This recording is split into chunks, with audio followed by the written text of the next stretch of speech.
मीरा, पहली बात तो बहुत बहुत मुबारक हो आपको गोल्ड जीतने के लिए। थैंक यू सो तो मच। मेरा पहला सवाल आपसे होगा कि 12 साल पहले साल 2014 में ग्लासगो में हम्म ही जो है आपने मेडल जीता था। अब हम्म, साल 2026 में आपने दोबारा से ग्लासगो में ही मेडल जीता, गोल्ड जीता। कैसा जी। महसूस कर रही हैं आप? बहुत ही ज़्यादा खुशी हूँ कि ऐसा लगातार मेडल देना, इंडिया के लिए गोल्ड मेडल जीतना बहुत खुशी की बात होती है।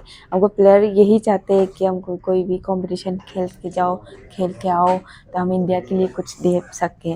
तो बहुत ही ज़्यादा खुश हूँ और ये मेरा तीसरा कॉमनवेल्थ गेम्स गोल्ड मेडल है, तो बहुत ही ज़्यादा खुश। अभी आपने गोल्ड जीता है, लेकिन शुरू के राउंड में थोड़ा सा मिसलिफ्ट हुआ था, तो हम्म उस वक्त आपके माइंड में क्या चल रहा था? क्योंकि उसके बाद आपने तुरंत गोल्ड जीत लिया, तो हम्म आपके माइंड में क्या चीज़ चल रही थी उस पर्टिकुलर पॉइंट ऑफ हाँ टाइम पे? हाँ, थोड़ा सा वो थी कि मेरा ट्रेनिंग प्रॉपर नहीं हो रही थी इंजरी के कारण, क्योंकि हम इतना तैयारी भी नहीं थी। पर हाँ, पहला फर्स्ट स्लिप में मैंने फेल किया था, तो वो मेरा गलती था कि मुझे करना नहीं चाहिए था। पर हमको पूरा विश्वास था कि इसमें कॉमनवेल्थ गेम्स में मैं इतना अब तो नहीं जाने वाली थी, पर हमें 85 105 10 तक हम जाने वाले थे। तो वही सोचा, सर ने भी बोला कि हम कम ही करेंगे। तो बस वही था कि हाँ, फेल हुए तो दूसरे को करना पड़ते थे। तो मेडल था मेरा, तो ऑलरेडी मेडल थी, पर मुझे परफॉर्मेंस देखना था कि एशियन गेम्स के लिए हमको क्या क्या और प्रिपरेशन करना है। बिल्कुल। अभी आपने इंजरीज़ की बात करी। साल हम्म के शुरुआत में भी आपको थोड़ा-सा शोल्डर निगल, थोड़ा-सा हम्म, इंजरी इश्यूज़ था, जी। और हर एथलीट के लाइफ में इंजरीज़ तो रहता ही है, चाहे कोई हम्म, एथलीट हो। जी। तो उस टाइम पे आप खुद को मेंटली स्ट्रॉन्ग कैसे रखती है? क्योंकि कॉमनवेल्थ गेम्स अभी होना था, हम्म साल के शुरू में आपको थोड़ा-सा शोल्डर में इश्यू था, तो उस वक़्त आपने खुद को मेंटली कैसे स्ट्रॉन्ग रखा था? हाँ, काफ़ी मुश्किल होते हैं कि कोई भी एक प्लेयर्स इंजरी में जब गुजरते हैं तो बहुत कुछ छूट जाते हैं कि हम ट्रेनिंग प्रॉपर नहीं कर पाते। और जब हम पिक में लाना है हमको, हैवी वेट में जाने के टाइम में जब इंजरी होती है तो हम नहीं आ पाते। जब कॉम्पिटिशन पास आते हैं तो हमको और भी ज़्यादा सोचने लगते हैं क्या होने वाला है, मेरा परफॉर्मेंस अभी तक इतना नहीं पहुंच रहे तो मैं कैसे कंपटीशन खेलूँ, ये सब। तो बहुत सारे कुछ आते हैं थॉट में, पर हम यही सोचते हैं कि हाँ, इंजरी हमारी लाइफ में होते रहते हैं।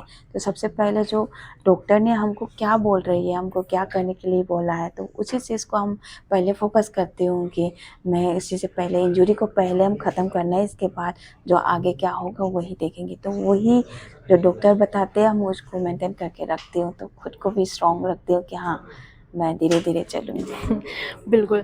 अभी 1.5 महीने के अंदर-अंदर हम देखेंगे एशियन हम्म, गेम्स होने वाला है। जी अभी जस्ट आप कॉमनवेल्थ गेम्स में गोल्ड जीत कर के लौटी हैं, जी। तो समय बीच में थोड़ा-सा कम मिलता है। तो मेंटली और फिज़िकली खुद को रीसेट कैसे करती है कि जब बैक टू बैक ऐसे टूर्नामेंट्स होते हैं? हाँ, ये बहुत मुश्किल होती है हमारे लिए। वेट भी कंट्रोल करके रखना है, मेंटेन करके रखना है। तो मेरा ट्रेनिंग में कंपटीशन नेक्स्ट दिन से ही शुरू हो गई थी। तो जो मेडल तो लिया, पर मैं एक और कंपटीशन है मेरा पास, बहुत से ज़्यादा पास में है, तो मैं उसी के लिए ही तैयारी बहुत जल्दी करना पड़ते थे। तो मैंने कर दिया है, शुरू किया है ट्रेनिंग।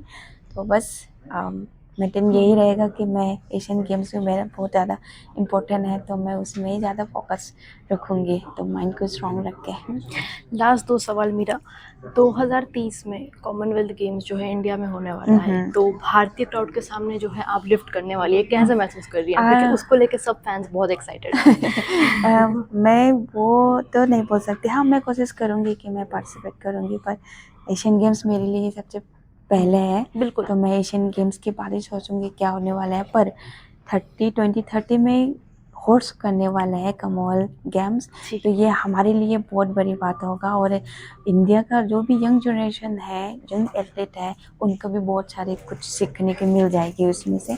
तो बस बहुत अच्छा रहेगा इंडियन एथलीट के लिए। जी। लास्ट सवाल, एक मैसेज अगर आप यंग लिफ्टर्स जो अभी आपको आइडलाइज कर रहे हैं, आपको देख करके जो कर रहे हैं, हम्म। तो उनके लिए अगर आप एक यंग मैसेज देना हाँ, मैं सिर्फ यही कहना चाहूँगी कि इंडिया का यंग एथलीट को, और ख़ास वेट लिफ्टिंग हो या कोई भी स्पोर्ट्स हो, तो इस बार काफ़ी अच्छा किया है। हमने मेडल दिया, और हर स्पोर्ट्स में आप देखेंगे तो काफ़ी अचीवमेंट, काफ़ी मेडल अच्छा दिया है। तो ये ऐसे ही हम इंडियन का जो भी यंग एथलीट है ऐसे ही मेहनत करते रहो, और कभी भी हमको हार नहीं मानना है। कोई भी कुछ भी चीज़ आते हैं हमको माइंड स्ट्रॉन्ग करके इंडिया के लिए, इंडिया के नाम को और ऊपर करने की कोशिश करना है। तो प्लीज़ आप सब मेहनत कीजिए और इंडिया के नाम को और ऊपर कीजिए। Thank you so much Meena. Thank you.